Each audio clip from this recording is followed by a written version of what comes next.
Olá, boa noite, good evening para todo mundo. Estamos aqui em mais um encontro do nosso clube de estudos English for Teachers e fico feliz de saudar a Gisele, a Kelly, a Silvana, que estão aqui ao vivo, e a quem for assistir posteriormente. Espero que vocês estejam bem no momento em que assistirem essa gravação e que o conteúdo que nós vamos conversar hoje seja bastante útil para vocês, para quem está fazendo concurso, para quem está assumindo magistério, para quem quer relembrar questões relacionadas à metodologia, para quem quer simplesmente conhecer essa área e continuar estudando, porque estudar é sempre muito bom, né? Eu sou suspeita para falar, acho que vocês também, quando o bichinho do conhecimento nos pica, a gente não quer mais deixar de estudar, de aprender, não é verdade? O que aparentemente está longe, às vezes está muito mais perto do que a gente imagina, né? E eu tinha conversado com vocês na semana passada que a proposta para as próximas, essa semana e as próximas duas, vai ser de nós conversarmos, discutirmos a respeito de alguns artigos que são artigos de metodologia de ensino de línguas estrangeiras e que fazem parte do concurso das referências bibliográficas do concurso do Estado de São Paulo. E aí a gente mata vários coelhinhos. Não vou matar coelhinho não, porque a Kelly é vegetariana, não vai gostar, né, de eu falar de matar coelho. Então a gente resolve várias questões, né? São 4 artigos que a gente vai utilizar. Não pode, né, Kelly? Nem a Silvana também acho que não gosta de matar coelho, então a gente vai resolver questões. Né? A Renaila está entrando, seja bem-vinda, Renaila, acabamos de começar, e então estou só atualizando o que a gente vai fazer. Então hoje nós vamos conversar sobre esses 2 artigos que eu disponibilizei para vocês no grupo. Não sei, nem vou perguntar, porque eu sei que todo mundo tem uma vida muito complicada, muito corrida.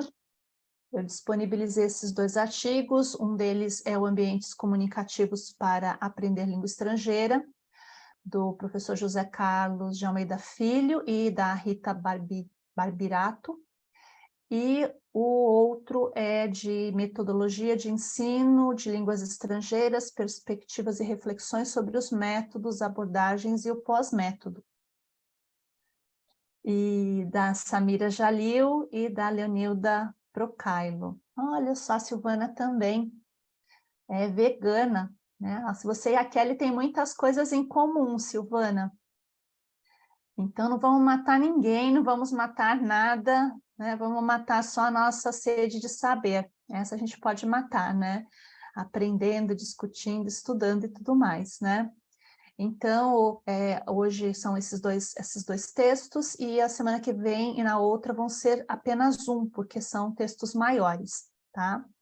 E aí, a ideia qual que é? Eu vou fazer uma overview, né? Vou passar por esses textos, eu fiz meio que um modelo de apresentação, fichamento, e se vocês leram, ou conhecem, ou queiram comentar alguma coisa, fiquem à vontade, tá, meninas?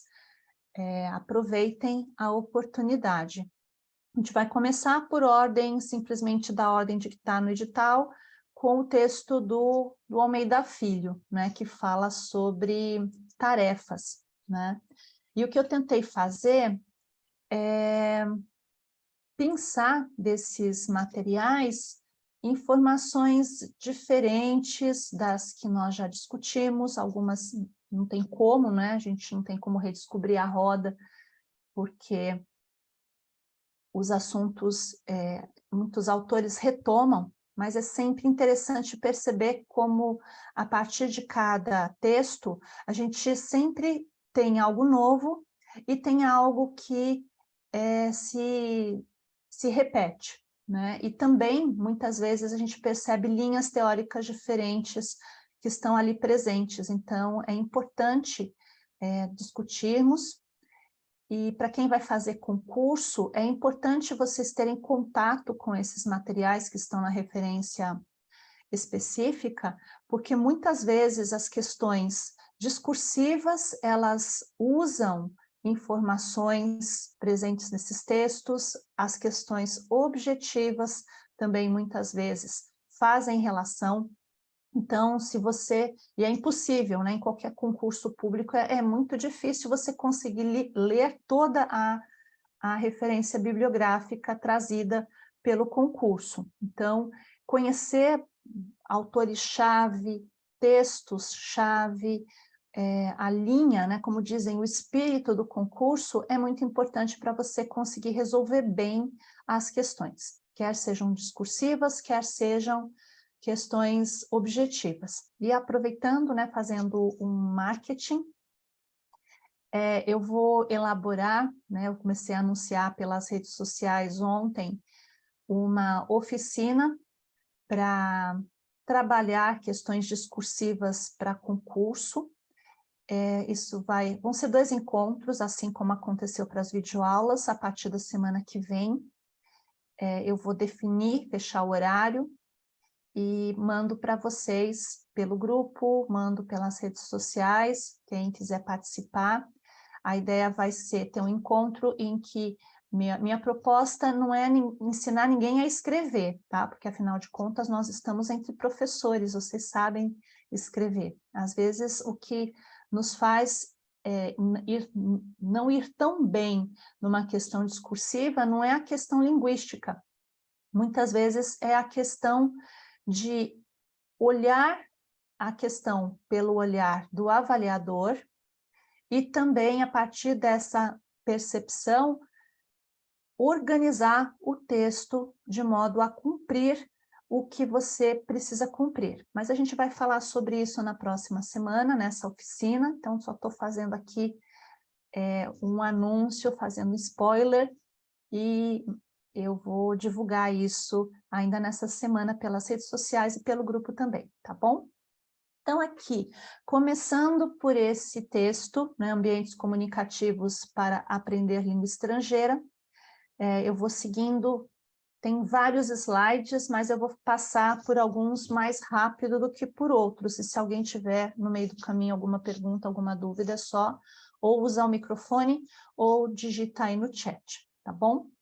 Então, na introdução, né, os autores, eles fazem ali uma retomada da questão da abordagem comunicativa, cujos princípios, né, ela ganha força nos anos 80, mas existe já muitos comentários do comunicativismo desde os anos 70. E o que é interessante perceber é que essa proposta comunicativa, ela traz novos papéis, tanto para alunos quanto para professores, enquanto os alunos vão se tornar, dentro dessa proposta metodológica, cada vez mais autônomos, vão ganhar autonomia, os professores cedem lugar o seu papel de destaque, de responsáveis pela condução da sala, para a condição de orientadores, né? E eu achei interessante, por isso que eu deixei uma citação aí para vocês, porque eu achei interessante, por quê? Porque o texto é de 2000, e olhem só a atualidade dele, né? Buscam-se hoje novos horizontes com experiências que possam ser inovadoras para a aula de línguas. As inovações têm o sentido de oferecer ao aprendiz oportunidades de experiências mais diretas com a língua-alvo, propiciando-lhe mais insumo e de melhor qualidade, portanto, insumo mais significativo para o aluno. Eu queria destacar a ideia de experiências que sejam inovadoras, né? Em 2000, quando esse material foi produzido, já se falava, né, retomando aqui, a proposta desse artigo é falar especificamente da abordagem baseada em tarefas, que nós, inclusive, já comentamos um pouco a respeito, é falar desse desenvolvimento, né, de experiências inovadoras. A partir do comunicativismo, muitas propostas tradicionais, elas começaram a ser questionadas e começaram a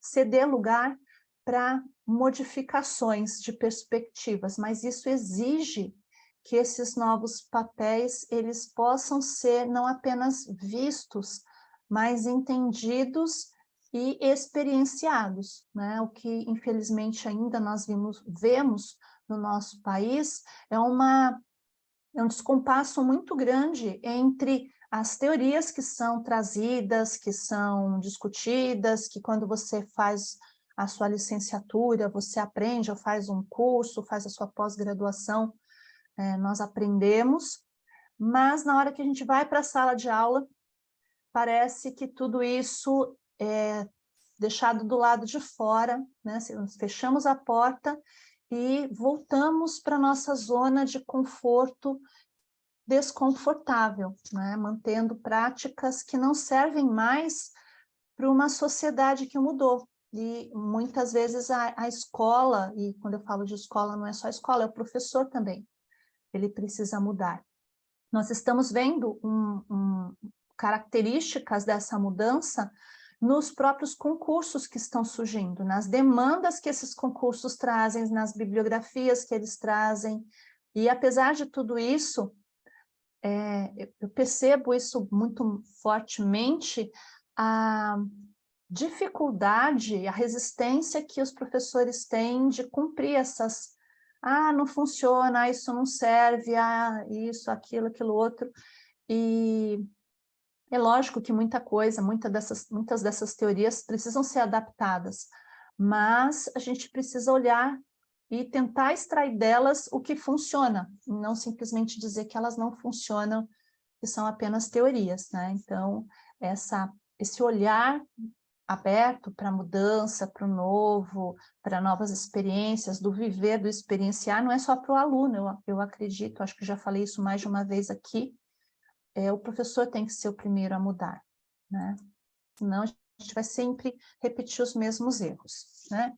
Aí, na sequência, os autores vão definir, eles vão trazer várias definições de tarefas comunicativas, e eu não trouxe todas, né? Depois vocês, quem não leu, leia o artigo, você vê ali várias definições do que é uma tarefa comunicativa, a partir de vários olhares, e aí, na página 25, eles vão falar o seguinte, que a definição que devemos tomar como fundadora é, no entanto, aquela apresentada por Prabhu, já em 87, que define a atividade comunicativa tarefa como sendo um período de esforço autossustentado por cada aluno, bem-sucedido ou não, para alcançar um objetivo claramente compreendido. Por exemplo, interpretar um horário, um mapa, um conjunto de regras, indicar e seguir um conjunto de instruções, decidir qual declaração ou ação é certa e por quê. Então, a definição que eles optam em trazer como aquela que vai nortear o artigo é a definição trazida por Prabhu, que é um autor daqueles pesquisadores que eu falei, indianos, que trabalham na área de linguística aplicada, que é a área que fala das metodologias, principalmente, né? Que traz as concepções metodológicas de ensino-aprendizagem para o universo do ensino de línguas estrangeiras, né? E aqui essa definição, né?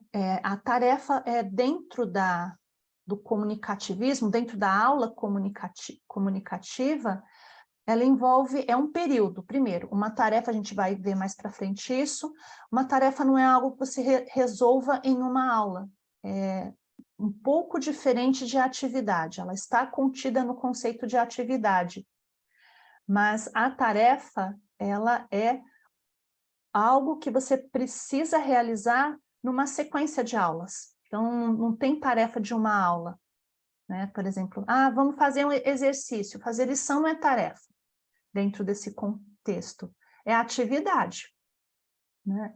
Tarefa é você ser estimulado a realizar algo que vai precisar de um esforço consciente, autossustentado, quer dizer, você tem que se dedicar, porque tem etapas, né, para alcançar um objetivo. Então, para, por exemplo, interpretar, aqui o exemplo que eles estão dando, né, interpretar um horário, um mapa, um conjunto de regras, por mais simples que pareça, a proposta é que, para atingir esse objetivo, esse fim, você precise cumprir algumas etapas para chegar lá.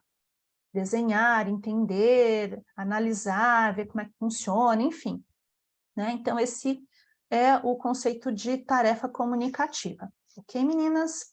Comentários, dúvidas, perguntem, por favor, tá? E aí tem a distinção, né? Derivando disso, a distinção entre o que é uma atividade comunicativa, onde estão as tarefas, e o que é uma prática linguística. Por quê? Os autores vão dizer que, apesar de, a partir dos anos 70 e com mais força nos anos 80, o comunicativismo ele se desenvolver e as propostas comunicativas se desenvolverem, a ideia de realização de atividades ou de tarefas não é um conceito novo, não foi criado no comunicativismo. Foi aprimorado pelo comunicativismo.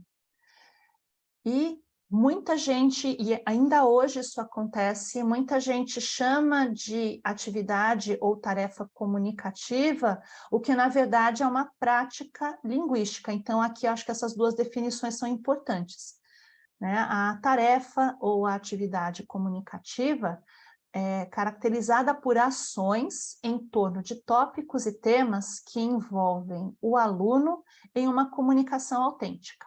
Então, para você chamar algo de uma tarefa comunicativa que o aluno deva realizar, precisa ter temas e tópicos que envolvam situações reais de comunicação. Então, muitas vezes a gente tem atividades que não fazem parte da realidade de ninguém. Então, isso não é uma tarefa comunicativa. Por exemplo, você fala assim, vamos aprender a ler uma conta de luz. Gente, conta de luz, precisa alguém fazer um curso para ler conta de luz? Sei lá, mostra lá onde está o valor que você tem que pagar, quanto tem que pagar. Isso não é tarefa, né? A gente, às vezes, tem alguns exercícios. Aquele exercício, por exemplo, de change to negative. Você tem lá a frase na afirmativa, uma lista de exercícios, 10 frases na afirmativa. Aí vem lá o enunciado, change to interrogative, ou change to negative. Passe para a forma interrogativa, passe para a forma negativa, que acho que alguns de vocês fizeram isso alguma vez na vida. Isso não é tarefa. Mas não é exercício? Ele não tem que realizar algo, não tem um fim? Tem, mas me diz, em que universo na vida da gente, na comunicação, você está conversando com alguém, a pessoa vira para você e fala assim, now change your sentence to negative. Você acabou de falar, para que você vai fazer isso? Né? Então, tem função. O que é isso? Né? Esse tipo de exercício, ele pode ser considerado prática linguística. Né? Uma prática linguística é o quê? Tem a intenção de praticar algum item linguístico, nesse caso do meu exemplo, as formas interrogativas, as formas negativas, né? Então, é uma estratégia que está voltada para o desenvolvimento dessa competência sistêmico-linguística. É o sistema, é a gramática da língua. Né? Quando a gente fala de competência sistêmico-linguística, nós estamos pensando na estrutura da língua, no caso, língua inglesa, né? Ou uma outra palavra que não é palavrão, é a ideia de metalinguística. O que é? Quando a gente usa meta, nós estamos utilizando a língua para refletir a respeito da própria língua. Né? Então, quando eu falo de metalinguística, é um exercício que usa o repertório da língua para refletir a respeito dela. Então, isso é uma prática linguística, isso não é necessariamente uma tarefa comunicativa. A tarefa comunicativa, a atividade comunicativa, ela não tem por objetivo final desenvolver a língua. Ela usa a língua como ferramenta para atingir um outro propósito. Então, eu quero fazer com os meus alunos o jornal da classe, ou o jornal da escola, ou uma magazine, né, uma revista, ou criar um site, né? Então, para criar o site, eles vão ter que usar, se for um site em inglês, eles vão ter que usar uma série de ferramentas da língua, vocabulário, estruturas, mas essas estruturas, elas não são o fim, elas vão ser um meio para montar o site, o jornal, a revista, o que quer que seja, tá? É diferente, então, dessa prática linguística, e conforme os autores falam no artigo, é a intenção que varia. Você pode ter a mesma proposta, mas ela pode ser observada por caminhos diferentes. Eu quero montar um jornal, mas o jornal é só um pretexto, eu quero treinar com os alunos o presente, o passado, o futuro, o vocabulário, e as aulas, elas ficam se desenvolvendo em tópicos gramaticais, então o jornal foi só um pretexto para eu trabalhar gramática, né? Como textos, né? Como dizem, né? Os textos, os readings, né? As leituras, às vezes elas são pretextos, porque no final, se você pergunta qual que era o assunto, do que tratava aquele texto, o aluno não sabe. Mas ele sabe que tinha um verbo no presente, no passado, no futuro, que tinha sei lá o que, né? Todos os conteúdos gramaticais, ok? Seguindo, ainda nesse mesmo artigo, né, eles vão falar dessa aprendizagem, né, que vantagens há nesse modelo de aprendizagem que se baseia na comunicação, né? Então, fazendo quase que uma paráfrase, é a abordagem comunicativa. Quais as vantagens da abordagem comunicativa dentro do universo de aprendizagem, né? Então, as 5 características ou 5 vantagens trazidas pelos autores é de que, primeiro, incentiva-se a aprendizagem subconsciente da língua. Então, quando você monta uma atividade, uma tarefa, quando você tira o foco da língua e você usa algum tipo de criação de algo para desenvolver a língua, né, e além de outros conhecimentos, você está gerando uma aprendizagem subconsciente, quer dizer, as pessoas acabam aprendendo, os alunos aprendem, sem ter consciência que estão aprendendo alguma coisa, né? Porque eles vão ter que usar recursos linguísticos para desenvolver a atividade que vai ser elaborada. Isso é um conceito de aquisição, quando a gente um dos conceitos de aquisição, mas que muitos autores falam que adquirir língua é diferente de aprender. Vocês já ouviram essa distinção? Quando a gente fala de aprender, para muitos autores, o aprendizado é um processo que é consciente. Então, quando eu falo, eu vou aprender japonês, então eu vou procurar uma escola, eu vou estudar, né? Então, eu vou aprender de forma consciente, de forma organizada, de forma pensada, eu estou refletindo, é racional. Quando a gente fala em aquisição de língua, é um processo que normalmente acontece de modo inconsciente. É como, por exemplo, você vai fazer um intercâmbio em algum país, na Espanha, por exemplo. E aí você não sabe espanhol. Você chega lá só falando português. Mas você vai ficar um tempo grande lá, E você acaba aprendendo espanhol. Você não entrou na escola, você não foi lá para estudar espanhol, você foi lá para fazer outra coisa, fazer um curso de, sei lá, de arquitetura, de artes, né?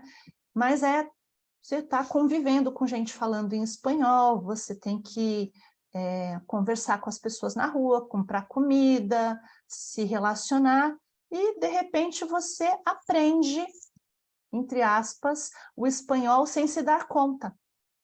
Para muitos autores, esse é o conceito de aquisição, que não acontece na escola, que acontece fora dela, que acontece no mundo real. E há muitas correntes metodológicas, elas vão tentar criar, dentro da sala de aula, algum tipo de situação que simule o universo real, para que as pessoas, os alunos, aprenderem sem se dar conta. Então, as propostas comunicativas, elas partem desse princípio, de que ao invés de focar, eu tenho que aprender a língua, não, eu vou aprender a fazer alguma outra coisa em inglês, que é o mesmo conceito que a gente tem hoje em dia da abordagem CLIL, que é usar a língua para para aprender conteúdos de história, de geografia, de física, de matemática. A gente vai falar daqui a 2 semanas a respeito disso também, né? Então, voltando aqui, né? A aprendizagem que usa recursos comunicativos, ela incentiva essa aprendizagem subconsciente, ou a aquisição de língua estrangeira.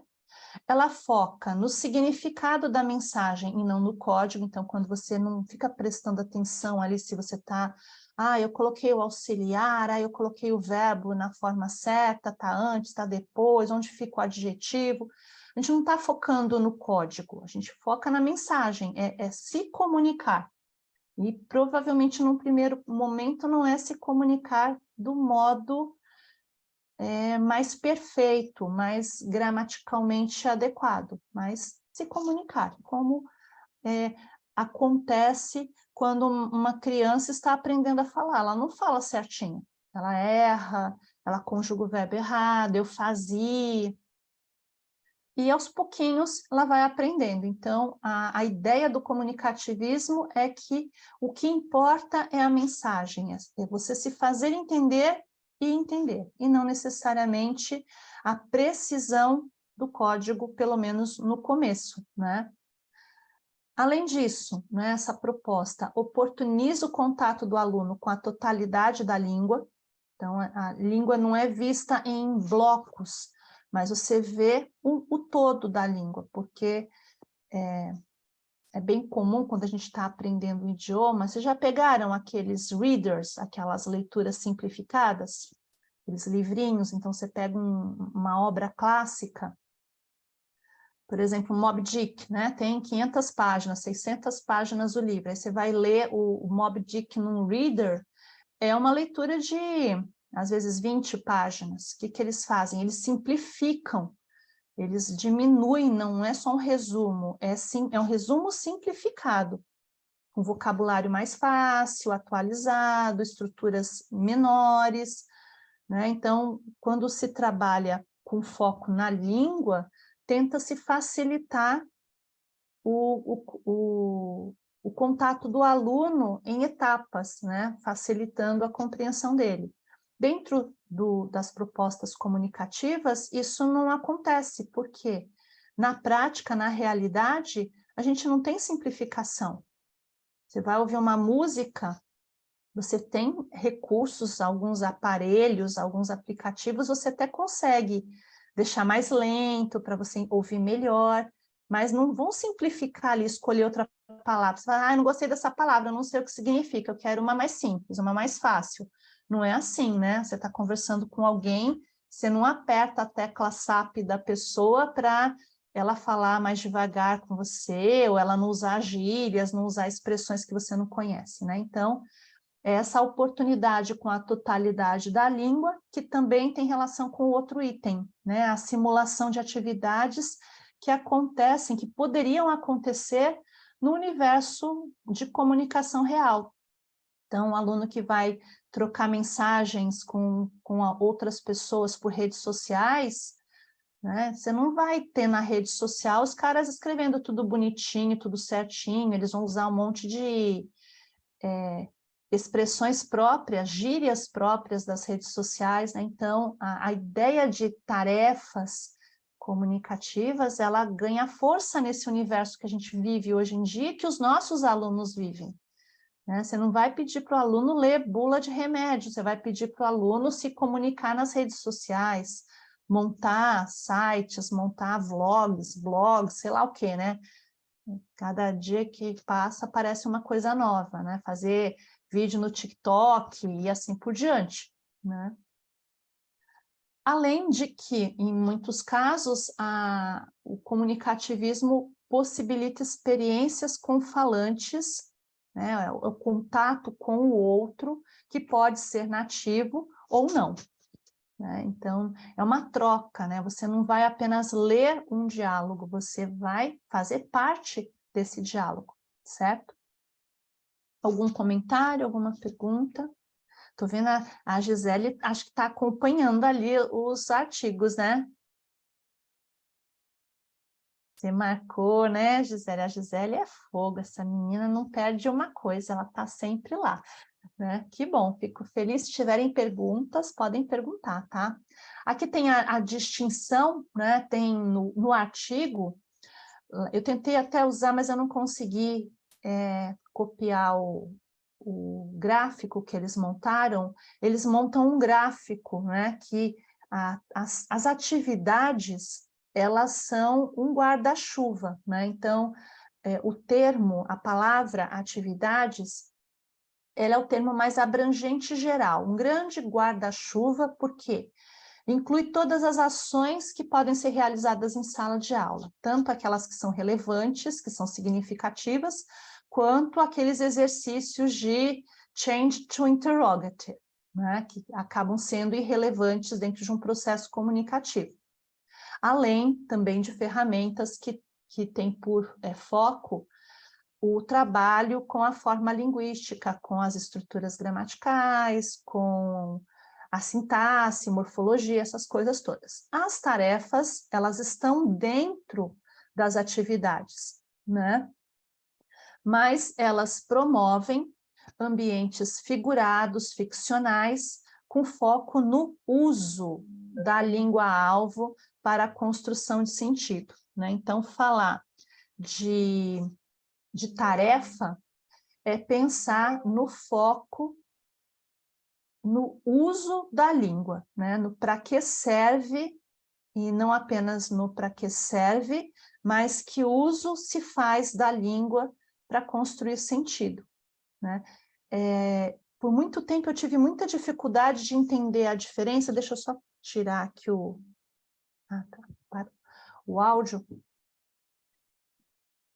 deixa eu só diminuir aqui, deixa eu ver se eu consigo, não. Estou aqui na apresentação, não dá, deixa eu tirar aqui do outro. Só um minutinho, meninas, desculpa. É que senão fica fazendo barulho, né? Eu tive muita dificuldade por muito tempo para distinguir o que era função e o que era uso, quando a gente fala de língua, quando a gente fala de forma, por exemplo, para ilustrar, quando eu falo assim, o verbo to be, para que serve? Né? Qual a função dele? Ele é um verbo de ligação, né? Ele serve para a gente descrever as coisas, né? E agora, e o uso? Né? Para que eu uso o verbo to be? Eu uso para descrever, eu uso para me apresentar, eu uso para dar minha opinião a respeito de alguma coisa, né? Então, a forma é a estrutura. A função é para que aquilo foi idealizado. E o uso é o que a gente, na prática, faz com aquilo. E para ilustrar essa diferença entre função e uso, eu gosto de falar, por exemplo, de uma caneta. Então, vou pegar aqui, ó, uma caneta. Aproximar, que senão fica esquisito, né? Cadê aqui? Uma caneta. Para que a gente... Qual a função de uma caneta? Para que uma caneta foi criada? Então, qual que é o objetivo principal de quem inventou a caneta esferográfica? É escrever de modo que você não apague com tanta facilidade, né? É escrever. Então, a caneta, especificamente, você escreve e não apaga fácil, né? Porque escrever, o lápis também funciona para isso. Só que o lápis você consegue apagar. A caneta é mais difícil, né? Então, é escrever de um modo mais durável, né? A escrita dura mais tempo, né? Então, essa é a função da caneta. Agora, se eu pego uma caneta assim, né? Eu falei, ai, nossa, aqui eu não tinha minha xuxinha para amarrar meu cabelo. Quantas aqui, nós estamos falando com meninas, você pega a caneta, vai lá, faz um negocinho aqui na sua cabeça e mete a caneta no seu cabelo. Você criou um uso novo para a caneta. Ela continua servindo para escrever. A função não se perde. Mas os usos, eles estão atrelados aos contextos. Então, você pode, eventualmente, voltando para o verbo to be, tem ali uma série de funções específicas, a construção verbal, ela serve para algumas coisas, foi criada para cumprir algumas funções, mas os usos, eles ultrapassam esse universo, porque, eventualmente, podem surgir outros usos não previstos nas funções originais, entenderam? E quando a gente fala de tarefa, nós estamos pensando no imprevisto, né? Porque é o uso da língua, né? Criando, gerando sentido, né? E dentro desse universo também estão, além das tarefas, os jogos, os projetos, né? E todos eles têm, e principalmente pensando nos projetos e nas tarefas, uma duração que não se restringe a apenas uma aula. Ok, meninas?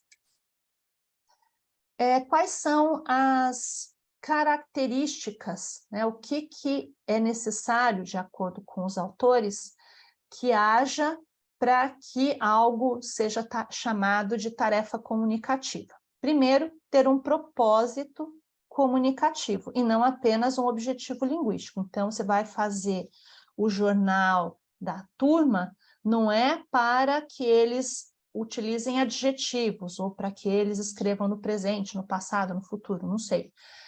É para que eles produzam um jornal, onde eles possam expor as ideias deles, falar a respeito da realidade de onde eles vivem, da comunidade, em que eles tenham liberdade criativa, né? Então, tem que ter um propósito de comunicação.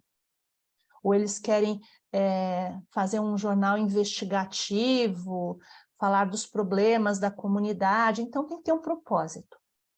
O foco é na mensagem e não no código linguístico, né, que deriva da questão anterior e nós já comentamos a respeito. Aqui, o item C é bem interessante, né, porque a tarefa comunicativa, ela precisa partir de um problema, de uma lacuna. Então, eu proponho, ou os alunos propõem, fazer um jornal relacionado à comunidade deles, porque eles perceberam que há muitas informações interessantes dentro da comunidade que não são divulgadas, que ninguém sabe. Então, a gente tem uma lacuna aí. A tarefa, ela visa desenvolver algo que possa preencher essa lacuna, responder esse problema, trazer uma informação, trazer uma opinião. Estão vendo onde está o significado? Não é uma coisa vazia, não é change to interrogative, olha a diferença, né? É legal isso, né? Ela oportuniza a negociação, quer dizer, para que fazer esse jornal, provavelmente não vai ser assim, não é escolhe o aluno mais inteligente, mais capaz, que desenha melhor e dá tudo para ele fazer. Não, tudo vai ser negociado, né? Os alunos têm que conversar, discutir, rever, perguntar, a minha opinião, a sua, tá? Vamos ver qual que fica melhor. Eles precisam... E aí que está o uso da língua, na negociação, nas trocas. Porque a proposta é que eles usem a língua nas suas variedades escritas, orais, para se comunicar, para trocar opiniões, para criticar, para refletir, né? Mesmo que essa modalidade de língua não seja a modalidade perfeita, é a prática que vai levar entre aspas, à perfeição, mas esse não é o objetivo. O objetivo é que ele produza, né? Permitindo, inclusive, na letra E, que os participantes escolham as fontes verbais ou não, né? Então, muitas vezes uma tarefa, ela tem um tom, é lógico que se é de língua inglesa, por exemplo, é importante que tenha algum tipo de expressão verbal, mas não é exclusivo. De repente, pensar como num jornal ou num site, não é só texto, é imagem, a relação do texto com a imagem, né? Você vai montar um perfil de Instagram, eles vão criar um perfil no TikTok para divulgar alguma coisa, dancinha, vão, sei lá, explicar como é que faz, né? Não sei. Tem a expressão corporal, e qual o problema? Nenhum, tem problema nenhum. Tem a tarefa, ele vai falar, vai narrar, vai escrever uma legenda, junto com o vídeo, junto com o áudio, não tem problema. Isso faz parte da proposta da tarefa, porque ela envolve a expressão, a comunicação. Existe também, né, como qualquer metodologia, nada do que foi produzido até hoje é livre de problemas, então muitos estudiosos, e os autores, o Almeida Filho e a Barbirato, eles trazem as limitações que muitos estudiosos apresentaram com relação ao uso exclusivo de tarefas.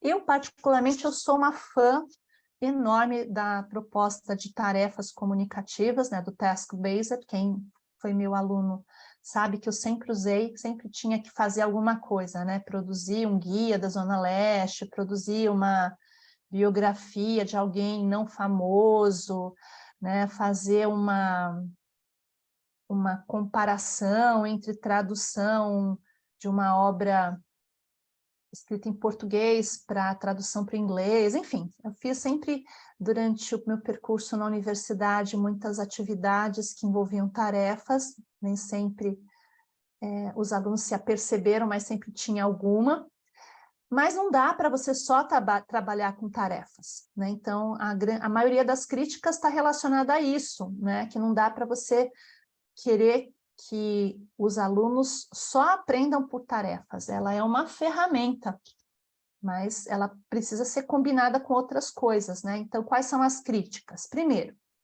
que as interações, as trocas entre os alunos, elas não garantem nem a gramaticalidade, nem a idiomaticidade. O que é isso? Que, como a gente falou, às vezes as trocas, as conversas, as escritas que os alunos realizam, elas não são gramaticais. E pode ser que, se você só fizer tarefa e não tiver algum tipo de sistematização, a pessoa não entenda que ela está fora da regra, né? Então, se você fala, o aluno fala assim, oh, she study every day. E aí você, para corrigir, sem querer ser assertivo demais, você fala assim, oh, she studies every day, e a pessoa não se dá conta e continua usando she study every day. Então, a gente tem ali o quê?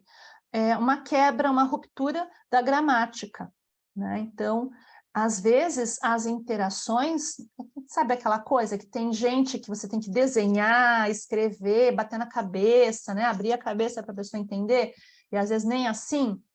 Então, o contato com a língua não necessariamente vai garantir que a pessoa vai aprender intuitivamente, Então, pode ser que ela precise de um esclarecimento, né? Então, a interação não garante a gramaticalidade, não garante a aquisição da língua no seu modelo padrão, nem a idiomaticidade. O que é idiomaticidade? Às vezes, algo, ele não é gramatical e também não é possível na língua, ele não existe, por exemplo, a estrutura em português. Eu posso dizer assim, eu vi um menino comendo banana. Eu posso dizer, o menino comendo banana, eu vi. Agora, eu não posso falar, por exemplo, banana, menino comendo, eu vi, por exemplo. Esse começo, ele não pertence ao idioma, em nenhuma variante. Quer dizer, ele nem é gramatical, ele nem é possível. Então, pensando no português falado no sul, sudeste, nordeste, centro-oeste, norte, não existe esse modelo de banana, menino comendo, vi eu, por exemplo. Essa estrutura, ela não pertence ao idioma, em nenhuma modalidade, nem formal, nem informal, né? Nem regional, nada do tipo. Então, as interações nem sempre também elas vão garantir que se traga o idioma como ele é utilizado, né? Outra crítica é que as tarefas, elas, ainda que sejam, que simulem a língua em uso, elas trazem usos que eles chamam de transacionais da linguagem, quer dizer, você usa a linguagem para cumprir algum tipo de tarefa, de atividade num círculo restrito, né? E dessa forma, aspectos mais gerais da interação, do social, das relações mais amplas, podem ficar de fora, né? Então, não tem como você criar uma tarefa que dê conta de tudo que a língua propõe. É um preciosismo isso, né? Porque, na verdade, sempre você vai focar em um determinado nicho, e cada vez você vai focando em nichos diferentes, e assim que é a vida, né? Mas existe essa crítica que é trazida no artigo, né? Também há uma questão relacionada à produtividade versus precisão. O que é isso, né? A proposta do trabalho com tarefas faz com que a sala de aula ela tenha muita produtividade, os alunos estão sempre fazendo alguma coisa, falando alguma coisa, mas isso não implica que eles sejam precisos, né? Tem a ver com a questão da gramaticalidade e da idiomaticidade também, né? Então, pode ser que ele não tenha precisão, ele tenha produtividade, está falando o tempo inteiro, mas pode estar falando errado, né? Por isso, e aí é lógico que eu acho que é talvez óbvio isso, né? Que precisa ter um equilíbrio, né? Porque o que aconteceu, como tudo na vida, vocês sabem que é assim que funciona, né? Tem gente que leva ao extremo, né? Então, é só tarefa comunicativa? Então, deixa os caras fazendo as coisas, o professor lá fica de pernas para o ar, se balançando na rede, comendo churros, né? Não vai ligar, deixa, os caras têm que falar mesmo, né? Não é isso, né? Ninguém falou em nenhum momento disso, né? Precisa haver um equilíbrio de atividades que envolvam a forma, que envolvam o conteúdo e que envolvam os usos. Então, muitas vezes, é importante que o professor use a aula, ou partes da aula, ou momentos em que você percebeu que tem ali um problema de forma, alguma questão gramatical, de vocabulário, que não está clara, as pessoas não estão entendendo, precisa sistematizar, e não tem problema nenhum nisso. Não vai se sistematizar o tempo inteiro, não vai se ficar falando errado o tempo inteiro. Tem que ter intervenções, tem que ter um direcionamento, não é deixar os meninos soltos, né? Como algumas propostas que surgiram. Então, a ideia de tarefa tem algo a cumprir, tem um cronograma, tem organização, tem que ter equilíbrio das atividades, né? E uma outra questão que aparece um pouco mais para frente nesse artigo é que, às vezes, essa produção oral que se almeja, né, essa aquisição da oralidade, ela não acontece do dia para a noite. Então, não é chegar assim, olha, gente, today I'm gonna explain to you a task that you are going to develop in the next weeks. Né? Chego assim, hoje a gente vai fazer, eu vou explicar para vocês uma tarefa que a gente vai desenvolver nas próximas semanas, e imediatamente os alunos trocam a chavinha e começam a fazer, falar, produzir. Não é assim. Uns talvez façam, outros não, e ok, that's it. Né? Então, pode ser que haja necessidade de por isso que, inclusive, a tarefa não é de um dia, ela é de um período. Porque cada grupo, cada indivíduo, ele pode precisar de mais ou menos tempo para se sentir confortável, para produzir, para entender o que tem que fazer e assim por diante, né? Então, é uma limitação no sentido de que demanda mais tempo. Não dá para querer fazer num curto espaço de tempo, que às vezes é o que a gente tem em sala de aula, principalmente quem trabalha na rede particular, que as coisas são todas cronometradas. Então, fazer tarefas no universo do ensino particular é muito mais desafiador, né? A não ser que já esteja no projeto pedagógico da escola, né? E só a gente chegou aqui ao final desse artigo, que dessa parte em diante, né, que é da página 33 a 40, o que vai acontecer é que, primeiro, eles apresentam todo esse repertório teórico para, na sequência, apresentar uma proposta de tarefa que foi desenvolvida com alunos adultos de nível intermediário baixo de inglês, que durou 8 meses, olha o tempo que durou essa tarefa. Sendo que eles tinham 2 encontros semanais de 1 hora, né? E aí as tarefas que foram propostas para esse grupo de alunos foi a tradução de um texto completo. Eles fizeram uma tarefa baseada naquele filme Sociedade dos Poetas Mortos, é isso, né, Gisele? Né? Falei certo.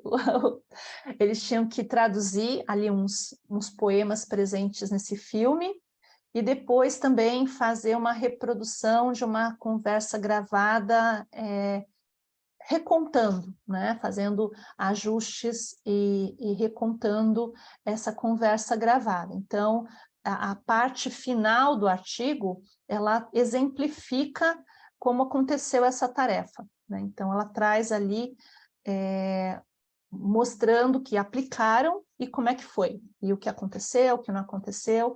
Então, eu acho que é bem interessante ver a prática, mas esse artigo me parece muito mais poderoso, pensando em uma questão de concurso, por conta do repertório teórico que ele traz, das considerações, dessas distinções que ele traz. E a prática, é lógico, é interessante para ver que não é fruto da imaginação, que dá, em certa medida, para fazer funcionar, né, a proposta de tarefas, né, como eles apresentam. E não cabe aqui a gente discutir isso, certo? O outro, eu sei que a gente está quase no nosso horário, mas o outro artigo ele é bem menor e muito mais pontual, né, que é esse artigo que fala de metodologia de ensino de línguas estrangeiras, perspectivas e reflexões sobre os métodos, abordagens e o pós-método. Então, o objetivo das autoras é apresentar um panorama de algumas propostas metodológicas que já existiram para chegar na ideia do pós-método. Tá? Então, a gente falou do pós-método, inclusive, nos nossos últimos encontros, né? Então, também pensando nessa recapitulação, eu só fiz um destaque de algumas coisas aqui que eu acho que são interessantes, né? Então, elas escolhem falar de, acho que 4 propostas metodológicas, né? O método da gramática e tradução, o método direto, o audiolinguismo e o comunicativismo, para depois entrar nas questões do pós-método. Então, eu imagino que aqui eu estou falando com professores, com pessoas do mundo das letras ou interessados no mundo das letras. Então, provavelmente vocês já estudaram, né, na sua licenciatura, essas abordagens, essas metodologias, né? O método que as autoras chamam de tradicional, que é o método da gramática e tradução, como o nome diz, né? É uma metodologia, a mais antiga metodologia que se tem registro, né? E como metodologia de ensino de línguas estrangeiras, ela surge quando se busca traduzir os textos clássicos literários, principalmente em grego e em latim. Então, vocês estão vendo quanto que é antiga, né? Então, o objetivo dessa proposta metodológica era a tradução da literatura clássica de outros idiomas. Para isso, né, era necessário conhecer e estudar as estruturas da língua e também a cultura, né? A ideia dessa abordagem, dessa metodologia, ela parte do pressuposto, é isso mesmo, Gisele, os 3 P's, né? Os 3 P's, Presentation, Practice, Production, né? Que é esse ensino que você apresenta, é falar sobre a língua, né? E parte-se do pressuposto que a língua estrangeira é sempre melhor, né? Os clássicos da literatura, eles são muito melhores do que a nossa própria ideia, a nossa própria história, né? Então, para isso, você tem que entender como é que a língua funciona. É uma proposta metodológica que a gente comenta que não é aprender a língua, é aprender sobre a língua para poder entender o que está escrito lá nas obras clássicas, né, em Sófocles, né, nos filósofos, né, nos textos bíblicos, né? Então, por isso é a valorização das estruturas, o estudo sistemático das estruturas linguísticas e dessa valorização da cultura da língua estrangeira. Por isso, é muito comum, né, nessa proposta metodológica da gramática e tradução, termos exercícios de memorização, de substituição, que eu falei change to interrogative, change to negative, repetição, né, para decorar, né, a repetição e a memorização, elas andam juntas. E essa proposta, ela tem uma ênfase muito particular na leitura escrita, né? Em geral, a proposta da gramática e tradução, ela não trabalha a oralidade. Por quê? Você não precisa de oralidade para traduzir. A tradução é o texto escrito, então você precisa aprender a ler e a escrever. Não precisa falar, não precisa compreender oralmente, mesmo porque muitas línguas, elas já são línguas mortas, então é uma proposta, é um desenho bastante antigo, né? Tem as suas funções? Claro que tem, né? O estudo sobre a estrutura da língua parte daqui, a observação, a análise, a comparação parte daqui, né? A observação da cultura estrangeira também, né? Mesmo as abordagens mais antigas, elas ainda têm algumas coisas úteis, né? A gente não pode descartar completamente tudo como se não servisse, porque foi a partir delas que outras surgiram, né? O método direto é uma outra abordagem, uma outra metodologia também histórica, que é apresentada pelas autoras, né? Diferentemente. E o método direto, essa nomenclatura, é do final do século XIX, tá? A gente fala assim, é novo, isso não é novo não, gente. É lá de 1800 e alguma coisa, tá? Com o método Berlitz, né? Já ouviram falar das escolas Berlitz? Tá? Deixa eu colocar aqui no chat. Tem até hoje aqui, pelo menos aqui em São Paulo, ainda tem algumas. Eu não sei se tem em outros lugares do Brasil. As escolas Berlitz. O Maximilian Berlitz, né, americano, ele desenvolveu essa proposta metodológica, né, diferentemente da abordagem da gramática e tradução. Aqui o foco é o uso. English only, né? Não se usa outra língua além da língua-alvo, né? Então, existe atividade de leitura, foco principalmente na oralidade, né? Na aquisição, desenvolvimento de vocabulário, mas tudo isso sem tradução, tá? Então, é proibido no método direto fazer qualquer tipo de tradução. Você tem que se virar nos 30, né? Geralmente nessa proposta você usa muita imagem, muita, que eles chamam de realia, né? Materiais assim, que são usados para ilustrar, e não pode traduzir, tá? O currículo é baseado em situações, né? Então é novamente a língua em uso, é uma precursora, né? O método direto é um precursor do comunicativismo, mas é um precursor um pouco mais radical, porque ele não permite que se use a língua-mãe, né? Você só pode usar a língua estrangeira porque existe uma ultravalorização da cultura estrangeira, né? E uma valorização, inclusive, de uma oralidade que não permite, como a gente viu agora há pouco, falando de que, por exemplo, para fazer uma task, o aluno pode inicialmente cometer erros. Aqui não pode, tá? A oralidade que se busca no método direto é native-like, é falar como ou melhor do que um nativo, de preferência sem sotaque, tá? Então, muitos alunos, quando eu apresentava essa abordagem, falavam, eu quero usar o método direto. Falei assim, então comece a estudar para você perder o seu sotaque, porque senão você não entra numa escola numa escola Berlitz, por exemplo. Geralmente quem trabalha nas escolas Berlitz são nativos, ou são pessoas que atingiram uma proficiência oral que é native, né?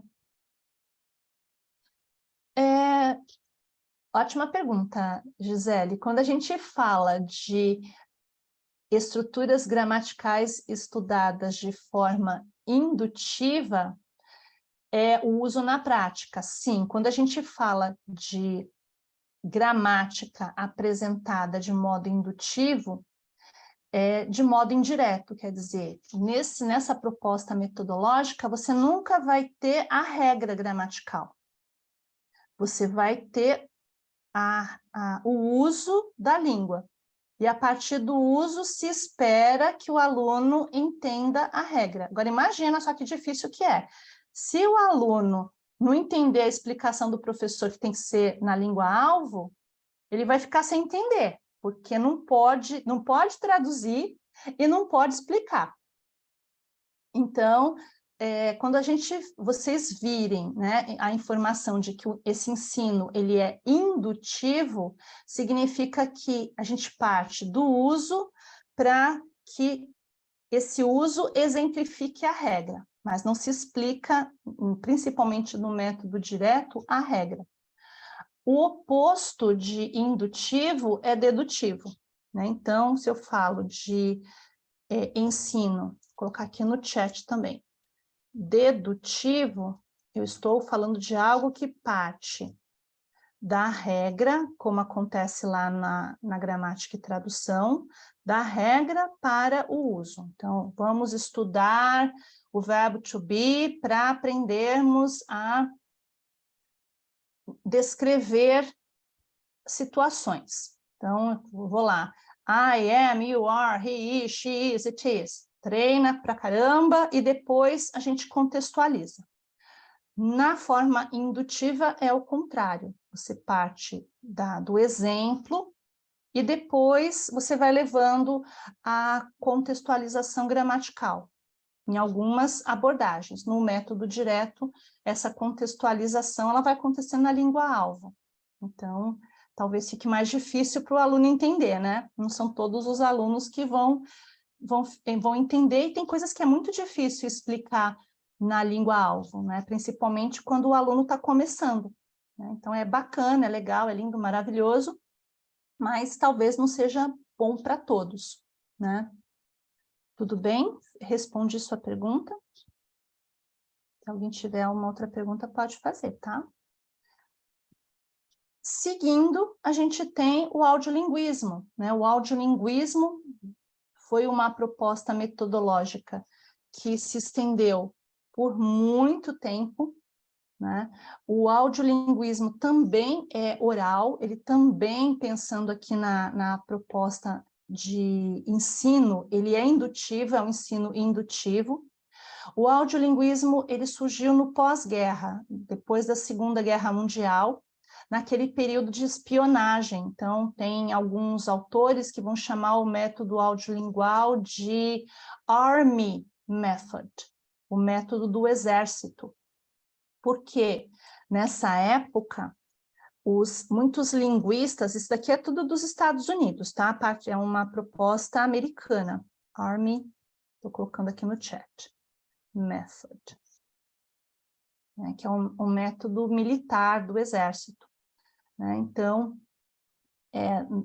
ao final da Segunda Guerra Mundial, começou aquele período de Guerra Fria, então foi necessário, né, o governo americano, assim, o mundo, né, os aliados, né, os ocidentais e os orientais, né, as Alemanhas, né, os nazistas, tal, e aí aquela coisa de espionagem, né, então o governo americano contrata linguistas para treinar espiões, né, então os caras tinham que falar bem, passar por um estrangeiro. Então, o método audiolingual surge daí, né, dessa necessidade militar. Por isso que é foco na oralidade, né? E ele se baseia em premissas do comportamentalismo, né? Do behaviorismo. O que é isso, né? Que o conceito do audiolinguismo é que a língua é um conjunto de hábitos que vão ser adquiridos por um processo mecânico de estímulo, resposta e repetição. Então, talvez, eu não sei se alguém aqui estudou em uma escola por muitos anos o audiolinguismo, ele começa lá nos anos 40, 45, por aí, e vem até os anos 70, ele coexiste com o comunicativismo, e é o método da repetição, né? Por isso que vocês veem ali o uso de diálogos artificiais, imitação, repetição, os drills. O que são drills? São aquelas práticas de historinhas, né? Que você é o professor, eu sou o aluno, né? Aí tem a frase, teacher, could you please tell me what's the meaning of this word? Aí o teacher responde, aí quem era o professor passa a ser aluno, quem era aluno passa a ser professor, né? Ou aquelas práticas assim, por exemplo, I like to eat bread and butter for breakfast. Aí a Gisele fala assim, aí eu falo assim, agora, now Gisele likes to eat bread and butter for breakfast. Agora, we like to eat bread and butter for breakfast. Now, they like to eat bread and butter for breakfast. E aí vai trocando. Agora não é mais bread and butter, é chocolate cake. Aí vai trocando. Você fala, tem que ficar repetindo. Todo mundo repete, agora troca, agora faz na forma interrogativa, né? Isso é um princípio audiolingual, um princípio que é baseado na ideia de que a gente aprende por repetição. Funciona. Eu posso dizer para vocês que muitas vezes funciona. Eu aprendi inglês assim. A escola onde eu estudei, olha lá, a Gisele fez isso na Wizard. E não é dos anos 40, né? É bem mais recente, né? Muitas escolas de idiomas, muitos cursos, até hoje em dia ainda usam o esquema da repetição, da premiação. Você acertou, vamos fazer outro exercício. Errou, repete até cansar, até sair certo. Eu aprendi espanhol desse jeito também. Então, é a ideia não só do exército, né? É uma prática, porque o mundo militar é um mundo de repetição, né? De fazer até acertar, né? De pagar as flexões, né? Então, de repetir exaustivamente para ganhar proficiência, né? A ideia de que é pela repetição, pelo uso que a gente aprende, né? É um conceito que durou muito tempo, que hoje em dia ainda é usado em certa medida. Sim, funciona? Sim. Para tudo? Não. Em todo momento? Também não, né? E nesse caso, né? A gente tem o professor como o centro do processo, porque é ele que vai conduzir, não é livre, ninguém faz o que quer numa audiolingual. O professor que diz, que coloca o áudio, que você ouve, que você repete, diz se tá bom, se tiver ruim, ele vai mandar repetir de novo, né? Então, o professor é o centro desse processo, a correção do erro, ela tem que ser imediata, porque o erro dentro do audiolinguismo, ele é visto como prejudicial. Então, não pode errar. Errou, tem que falar de novo, até acertar. Se você pronunciou errado, você vai pronunciar até cansar, porque não pode fixar o erro, né? Então, é a proposta audiolingual. A outra proposta que as autoras trazem, a gente já falou bastante, acho que eu não vou me estender nisso, o professor, ele é autoridade. Na verdade, tanto na gramática e tradução, no método direto, no audiolinguismo, o professor é uma figura muito forte. Talvez dos três, o professor dá a impressão que é menos forte no método direto, porque tem mais comunicação. Mas ainda assim, não tem aquela coisa de adquirir uma pronúncia nativa, então o professor está ali presente para corrigir. É só no comunicativismo que o professor muda a sua percepção. Aí a gente volta para o primeiro artigo. Lembra que a primeira coisa que eu falei do outro artigo é que os papéis do professor e do aluno mudavam a partir do comunicativismo? É só aqui que o professor deixa de ser o centro, a figura de autoridade, para ganhar outros status, de mediador, de conselheiro, de parceiro. E talvez aqui, de tudo isso que nós estamos vendo aqui, a ideia do erro, a partir do comunicativismo, é visto não como uma coisa nociva, mas como parte do processo, né? Que alguns autores vão chamar de interlíngua, né? Então, enquanto o aluno está aprendendo, ele navega pela interlíngua, né? Nesse artigo não aparece esse nome, mas é essa ideia de que faz parte do processo, ninguém aprende se não errar.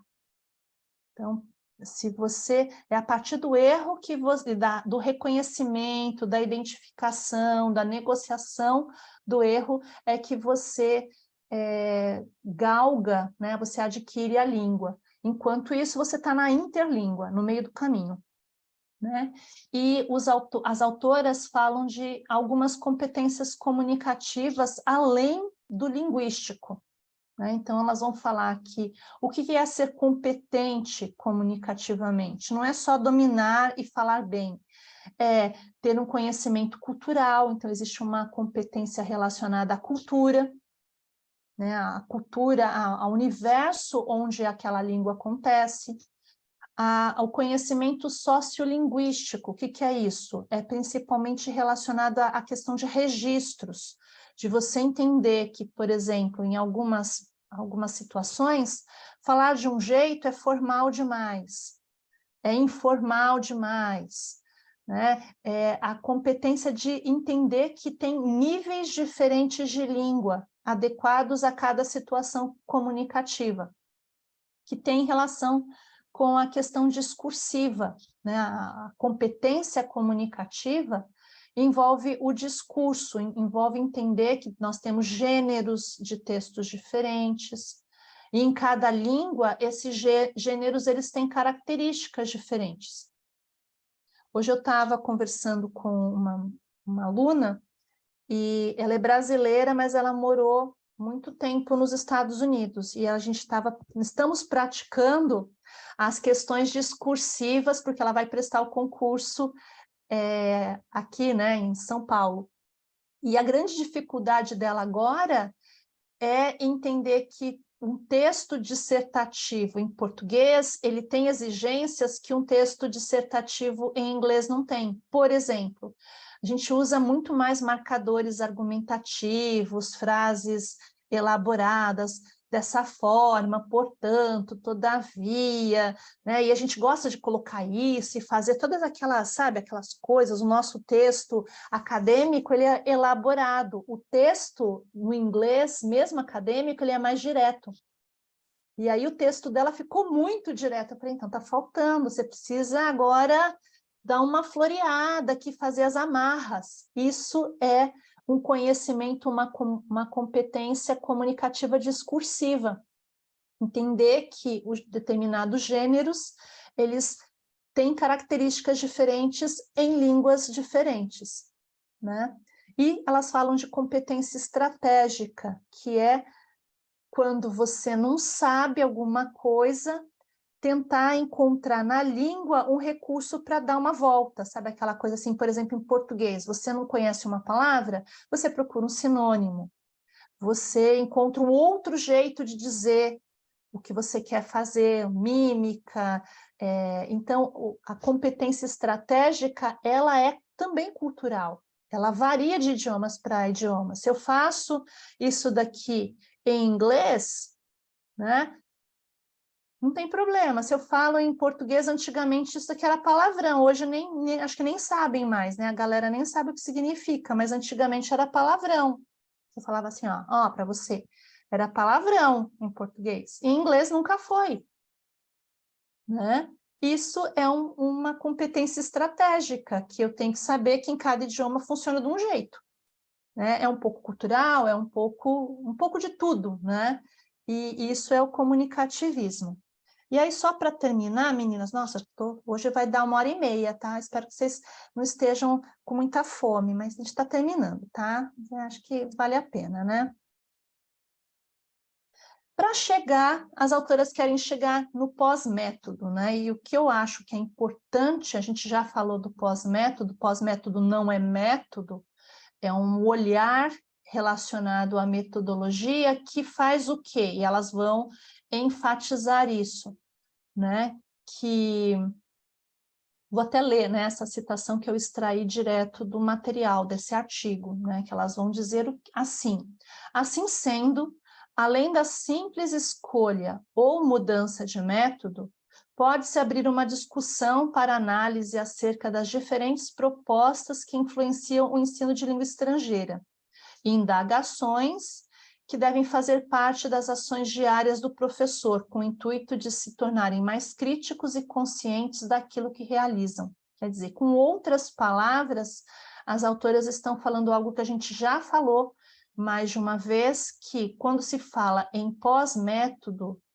lembre-se, nós não estamos falando de uma nova metodologia, nós estamos falando de uma nova postura que devolve ou que traz e coloca nas mãos do professor a responsabilidade de avaliar a sua própria prática, de escolher o seu próprio método, de trabalhar de acordo com a sua realidade. Então, não é uma nova metodologia, você não vai falar assim, eu estou utilizando agora o pós-método, a minha metodologia é o pós-método, isso não existe. Você tem um olhar pós-metodológico, significa o quê? Que você agora é um professor que entendeu, e acho que quanto antes a gente entender isso melhor para a gente, é que agora tem um monte de metodologias propostas, metodologias ativas e assim por diante, tudo à disposição. Significa que a gente precisa desenvolver o que as autoras trazem nesse artigo, que é a ideia de competência aplicada. Não é mais uma competência comunicativa para o aluno. Para o professor, é a chamada competência aplicada, que é o quê? A capacidade, né, que dá ao professor a consciência de ensinar de acordo com o que ele sabe. Então, ele precisa... O que ele realiza, o que ele ensina, o que ele faz, tem que ser feito de modo consciente. Quer ele utilize a teoria A, B, C ou D, quer ele utilize uma proposta tradicionalíssima, porque os alunos dele precisam disso ou entendem a partir dessa proposta metodológica, ok, desde que ele faça isso de modo consciente e que lhe permita articular no discurso explicações plausíveis de por que ensina da maneira que ensina e por que obtém os resultados que obtém. Quer dizer, o pós-método, ele não traz facilidade para o professor, ele traz responsabilidade para o professor. Então, ao invés de você ter um livro didático que te mostre o que você faz, ou como você deve fazer, a proposta pós-metodológica é que o professor possa decidir isso. Então, é uma proposta que talvez não se aplique na maioria dos universos em que nós estamos inseridos. A não ser, por exemplo, eu trabalho como professora particular, eu dou aulas particulares. Eu escolho, então, eu estou trabalhando pós-metodologicamente, porque eu vou selecionar o material de acordo com cada um dos meus alunos, com as necessidades, com os desejos e assim por diante. Tudo bem? E aí eu vou assumir isso, né? Se eu fiz, deu certo, ótimo, parabéns, que legal, Sandra, você fez uma coisa muito legal. Se deu errado, eu também vou assumir, poxa, gente, desculpa, eu achei que ia dar certo e deu ruim. Né? Então, é isso, né? E qual é o tripé? Que a gente falou desse tripé quando nós falamos de pós-método, e aqui as autoras usam uma outra nomenclatura para o mesmo tripé. Né? A proposta pós-metodológica, ela se ampara em um tripé. Primeiro, a particularidade, quer dizer, o aluno nunca é o mesmo, o professor nunca é o mesmo, os contextos são diversos, ou seja, não dá para ter Qual que é o método do pós-método? Todos e nenhum. Pode ser, você pode fazer uma amálgama de todos os métodos ou fazer alguma coisa que você considera nova, mesmo porque existe, né, essa possibilidade, né? A ideia do pós-método é que a prática docente gere eventualmente até novas teorias, ou adaptações de novas teorias.